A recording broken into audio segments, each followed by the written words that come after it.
حضرت سیدنا عباس فرماتے ہیں کہ ایک انصاری صحابی رات کو مسجد نبوی شریف میں داخل ہوئے، ان دنوں جن دنوں وہ بدر کے قیدیوں کو لایا گیا تھا، تو ان قیدیوں کو رسیاں صحابہ نے زور سے باندھ دی تھی، تو کہتے ہیں کہ میں نے دیکھا نبی کریم علیہ السلام بڑی بے چینی کے عالم میں کبھی ادھر جاتے کبھی ادھر آتے۔ میں نے عرض کی یا رسول اللہ صلی اللہ تعالی علیہ وسلم خیریت ہے؟ تو حضور نے فرمایا ان قیدیوں میں میرے چچا جناب عباس بھی ہیں، وہ ہائے ہائے کرتے ہیں تو مجھے نیند نہیں آتی۔ چلو زیادہ نہیں تو تھوڑا احساس کبھی چچا کا بھی پیدا کرنا چاہیے۔ ویسے چچا چاند نہیں ہوتا، چندہ ہمیشہ ماموں نہیں ہونا ہے۔ چچا جتنا مرضی بھی خوبصورت ہو بیچارہ چاند ہو سکتا نہیں، چندہ ماموں نہیں ہونا ہے، پکی بات۔ تو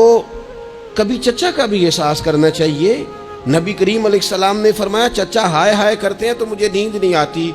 وہ انصاری صحابی فرماتے ہیں کہ میں دوڑا گیا اور میں نے جا کے معلومات کی کہ حضرت عباس رضی اللہ تعالیٰ عنہ کو کہاں باندھا گیا ہے۔ فرماتے میں جا کے حضرت عباس کی رسیاں ڈھیلی کر کے آیا تو وہ سکون میں آ گئے۔ اپنے آپ سے شروع ہو کر اپنے آپ پر ختم ہو جانے والا مزاج، جو میں سوچ رہا ہوں، جو میں دیکھ رہا ہوں، جو میری طبیعت فیصلہ کر رہی ہے، جس اینک سے میں معاشرے کو پڑھ رہا ہوں، سارے معاشرے کو اسی طور پہ میں لے کے چلوں گا، یہ سوچیں درست نہیں۔ ہم نبی کریم علیہ السلام کے ماننے والے ہیں، ہمیں ان ساری باتوں کا خیال اور ادراک کرنا پڑے گا کہ جو ہمیں ہمارے رسول پاک نے سکھائی ہے۔ انسان پر بعض اوقات کچھ لوگ اس طرح کا بھی اس کے ساتھ رویہ اختیار کرتے ہیں کہ رد عمل کے طور پر کچھ کہنا پڑتا ہے۔ بعض لوگ سخت سست کہہ دیتے ہیں رد عمل کے طور پر، خود اس طرح کے نہیں ہوتے، لیکن تانگ آمد بجانگ آمد۔ تو ایک دفعہ جب بڑی سخت تکلیف دی کفار نے تو صحابہ نے عرض کی یا رسول اللہ ان کے لیے دعا کریں یہ تباہ ہو جائیں، تو محبوب نے خود ان لفظوں کے ساتھ جواب دیا، فرمایا اللہ نے مجھے لعنت ملامت والا نہیں بنا کے بھیجا، مجھے رحمت للعالمین بنا کے بھیجا۔ انہیں ہر وقت تانے دیتے رہنا، ہر وقت کھڑے رہنا، یہ دیکھیں نا میرے ملک کا ماحول کیا بنا ہوا ہے، رائے کا اختلاف ہی ہے نا، لیکن جو دھینگا مشتی روز ہوتی ہے اور جو دھما چوکڑی روز مچائی جاتی ہے، روز جو نئی سے نئی کہانی پنپتی ہے، ملک کے اندر کوئی شخص ایسا نہیں رہ گیا، کوئی ادارہ ایسا نہیں رہ گیا جس کے بارے میں ہمارے دل بالکل صاف ہو، اس لیے کہ ہم نے مزاج اس طرح کا بنا لیا ہے، ہم نے اینک اس طرح کی لگا لی ہے، لہجے اس طرح کے بنا لیے۔ حضور سید عالم علیہ السلام نے ایک دن فرمایا تھا مجھے کسی صحابی کے بارے میں کوئی بات نہ پہنچانا، کسی کی غلطی آ کے ڈائریکٹ مجھے نہ بتانا، میرے سامنے کچھ بھی ایسا نہ کرنا۔ یا رسول اللہ کیوں؟ فرمایا میں چاہتا ہوں میرے دل میں سب کے لیے گنجائش ہے تو گنجائش ہی رہے، لوگوں کو خوش گمان رہنے ہی نہیں دیا جاتا، اچھی سوچیں پیدا کرنے کے موقع ہی نہیں دیے جاتے، وہی بدگمانیاں ہیں، وہی ماحول کے اندر شدت ہے، وہی انداز ہمارا اس طرح کا ہے، اور وہی کچھ ہم کر رہے ہیں، اور سارے ہیں کہ ایک ہی لاٹھی کے ساتھ ہانکے جا رہے ہیں۔ خدا را چیزوں کو دیکھیں اور غور کریں کہ ہم نبی پاک صاحب الاولاق سید عالم صلی اللہ تعالی علیہ وسلم کے ماننے والے ہیں۔ پھر ایک اور بات، حضور کی رحمت چونکہ کامل ہے تو حضور علیہ السلام کا ایک طریقہ ہے، دنیا میں دو طرح سے لوگ اپنا آپ ثابت کرتے ہیں۔ ایک پورے ماحول میں لوگ اندھیرا کرنا چاہتے ہیں تاکہ میں صحیح طرح چمک جاؤں، وہ پھر بتاتے ہیں کہ اس وقت دنیا میں کوئی آدمی بھی میرے سوا ٹھیک نہیں ہے، کسی کا بھی تذکرہ ان کے سامنے کیا جائے تو ایک دو چار کمزوریاں اس کی وہ بتا دیتے ہیں، چونکہ وہ فل اندھیرا کرنا چاہتے ہیں اور سمجھتے یہ ہیں کہ جب میں اندھیرا کروں گا تو پھر میں زیادہ چمک جاؤں گا، اس لیے باقاعدہ منصوبہ بندی کی جاتی ہے اور باقاعدہ لوگ بٹھائے جاتے ہیں اور کردار کشی کرنا ایک پورا ماحول بنا دیا گیا، اور کوئی بھی شخص اس سے مبرہ نہیں، وہ دینی تعارف رکھتا ہو یا دنیاوی تعارف رکھتا ہو، سیاسی سماجی معاشرے میں کوئی مقام رکھتا ہو یا سیاسی قد کاٹ سے اس کا تعارف ہو، کردار کشی عام بنا دی گئی اور اس پر لوگ خوش ہوتے ہیں۔ میرے بھائیوں، نبی کریم نے بھی اپنا اثبات کیا ہے، لیکن رسول پاک کا طریقہ یہ نہیں ہے کہ کسی دوسرے کی نفی کر کے ہی اپنا اثبات ہوتا ہے، قرآن تو نبی پاک پہ نازل ہوا ہے نا، حضور قرآن لے کے آئے ہیں، پر اس قرآن میں تو حضرت موسیٰ کی تعریفیں بھی ہیں، حضرت عیسیٰ کے تذکرے بھی ہیں، جناب عیسیٰ کے معجزات بھی ہیں، اس میں تو حضرت نوح کا ذکر بھی ہے، اس میں تو حضرت آدم کا ذکر بھی ہے، اس میں تو حضرت یوسف علیہ السلام کے حسن و جمال اور کمال کے تذکرے،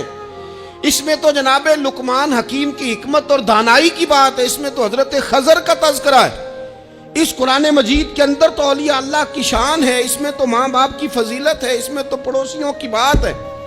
اس قرآن مجید نے تو غریب کی بات کی، یتیم کی بات کی، بیوہ کی بات کی۔ تو رسول کریم نے بتایا کہ دوسروں کو پیچھے کر کے اپنے آپ کو آگے نہیں کیا جا سکتا، تم سب کو ساتھ لے کے چلو، تمہیں اللہ امامت عطا فرما دے گا۔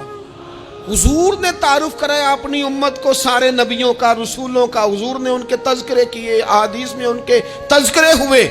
حضور نے ہر ایک کی شانیں بلند کر کر کے بیان کی اور فرمایا کسی نبی کی بات میرے ساتھ ملا کر اس طرح نہ کرنا کہ ان کی کسر شان ہو جائے معاذ اللہ، میرا اور اس کا تقابل اس طرح نہ کرنا کہ وہاں کسر شان۔ وہ کسی نے میرے اعلیٰ حضرت کے سامنے کہا تھا نا، شان یوسف جو دبی وہ بھی اسی در پہ دبی، تو اعلیٰ حضرت کہنے لگے حضور تو کسی کو دبانے آئی نہیں، یہ تو کیا بات کر رہا ہے، تو کہہ شان یوسف جو بڑی وہ بھی اسی در سے بڑی۔ یہ کہہ کہ نبی پاک تو عزتیں دینے آئے،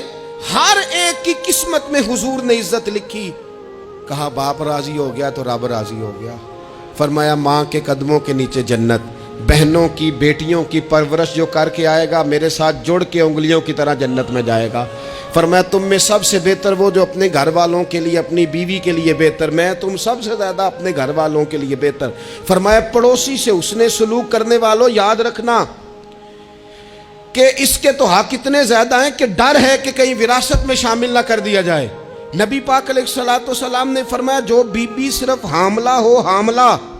اسے رب کی بارگاہ میں اتنا ہی اجر ملتا ہے جتنا تلوار لے کے جہاد کرنے والے کو ثواب ملتا ہے، اور جب اس کے ہاں بچے کی ولادت ہوتی ہے اللہ اسے شہید جتنا درجہ دیتا ہے، اور جب وہ بچے کو دودھ پلاتی ہے تو ایک ایک گھونٹ کے بدلے رب غلام آزاد کرنے کا ثواب عطا کرتا ہے۔ یا رسول اللہ اسی کی صرف شان ہے؟ فرمایا نہیں، آدمی کے بال سفید ہو جائیں، مومن مسلمان سفید بالوں والا، اگر تم نے اس کی عزت کی تو سمجھ لینا تم نے اپنے رب کا احترام کیا ہے۔ یا رسول اللہ تاجر؟ تو فرمایا سچ بول کے تجارت کرنے والا تو قیامت میں نبیوں کے ساتھ ہوگا۔ یا رسول اللہ یہ عالم، یہ طلباء، یہ دور دراز سے آنے والے لوگ؟ تو محبوب نے فرمایا یہ تو کوئی ڈگری نہیں لیتے، پہلے دن ہی گھر سے نکلتے ہیں تو فرشتے پیروں کے نیچے پر بچھا دیتے ہیں۔ یا رسول اللہ وہ مزدور دیکھا، مزدور سڑکوں پہ بیٹھا، رول گئے لوگ اپنے مطالبات کے لیے احتجاج کرتے، وہ کسان دیکھے دنیا سو رہی ہے ٹھنڈ میں جا کے فصلوں کو پانی دے رہے، وہ ہم نے مزدور دیکھے جن کے ہاتھوں پہ چھالے پڑ گئے، لوگوں کی انہوں نے بلڈنگیں کئی منزلہ بنا دی پر اپنے چھت سے پانی ٹپکتا روک نہ سکا۔ حضور یہ جو لوگ ہیں ان کی کیا شان ہے؟ تو حد کر دی میرے کریم نے، فرمایا محنت کر کے روزی کمانے والا تو اللہ کا دوست ہے، اس کو تو اللہ نے قرب دے دیا دوستی۔ تو نے ہر شخص کی قسمت میں یہ عزت لکھی اور آخری خطبے کی صورت میں بھی وصیت لکھی۔ حضور نے ہر شخص کو احترام دیا، ہر ایک کو اکرام دیا۔ لوگوں کو پیچھے دھکیل کے قد اونچا نہیں ہوتا، بلکہ شمع سے جتنی مرضی شمع ملا تو بتاؤ نا۔ تو حضرت جبریل عرض کرنے لگے حضور بالکل ملا ہے۔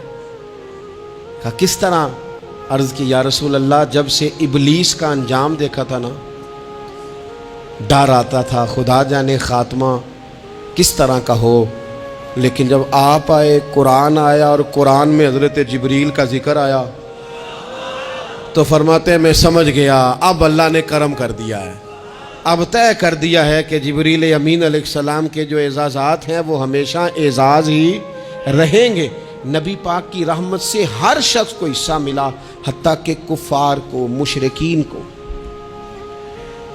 منافقین کو۔